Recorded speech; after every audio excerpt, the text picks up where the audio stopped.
श्वेते वृषे समारूढ़ा श्वेतांबरधरा शुचे महागौरी शुभम दद्यान महादेव प्रमोददा।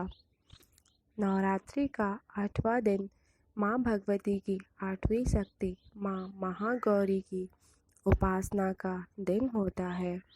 इनकी शक्ति अमोघ और सद्य फलदायिनी है। इनकी उपासना से भक्तों के सभी कल्मश धुल जाते हैं। पूर्व संचित पाप भी विनष्ट हो जाते हैं। वह सभी प्रकार से पवित्र एवं अक्षय पुण्यों का अधिकारी हो जाता है। माँ का वर्ण पूर्णतः गौर है। इस गौरता की उपमा शंख, चंद्र और कुंद के फूल से दी गई है। अष्टवर्षा भवेत गौरी, इनकी आयु 8 वर्ष की मानी गई है। इनके समस्त वस्त्र एवं आभूषण आदि भी श्वेत हैं। महागौरी की 4 भुजाएं हैं। इनका वाहन वृषभ है। इनके ऊपर के दाहिने हाथ में अभय मुद्रा और नीचे वाले दाहिने हाथ में त्रिशूल है।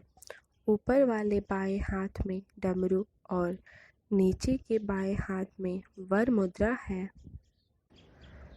इनकी मुद्रा अत्यंत शांत है। माँ के इस स्वरूप को महागौरी क्यों कहा जाता है, आइए जानते हैं। तो प्रियजनों, माँ महागौरी ने देवी पार्वती रूप में भगवान शिव को पति रूप में प्राप्त करने के लिए कठोर तपस्या की थी।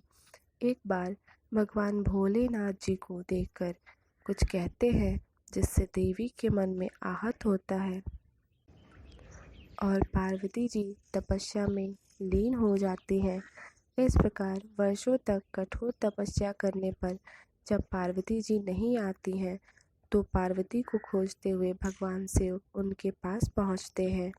वहां पहुंचते ही पार्वती जी को देखकर आश्चर्यचकित रह जाते हैं।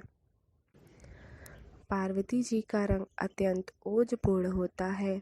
उनकी छटा चांदनी के समान श्वेत और कुंद के फूल के समान धवल दिखाई पड़ती है।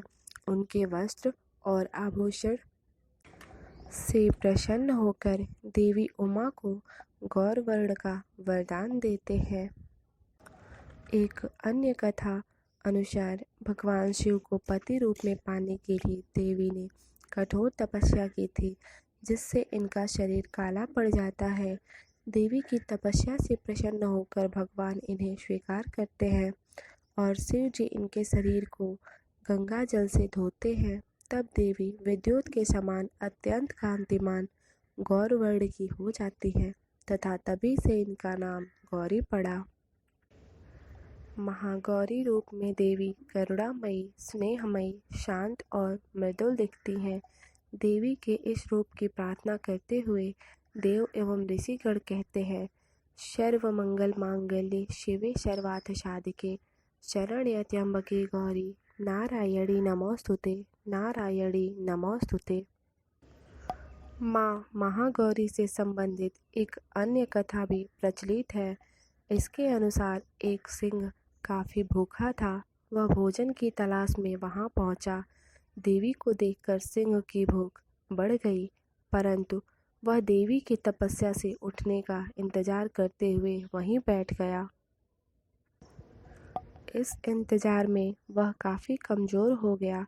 देवी जब अपने तप से उठी तो सिंह की दशा देखकर उन्हें उस पर बहुत दया आई और माँ ने उसे अपना सवारी बना लिया, क्योंकि एक प्रकार से उसने भी तपस्या की थी।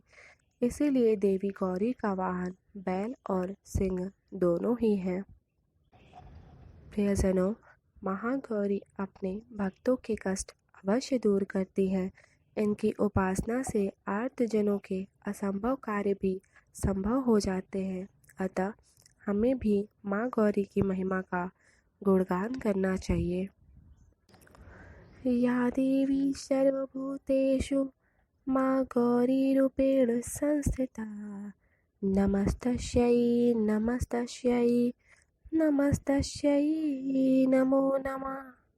अर्थात, हे माँ, सर्वत्र विराजमान और माँ गौरी के रूप में प्रसिद्ध अम्बे, आपको मेरा बार बार प्रणाम है। हे माँ, हमें सुख समृद्धि प्रदान करें। जय माता दी, जय माता दी।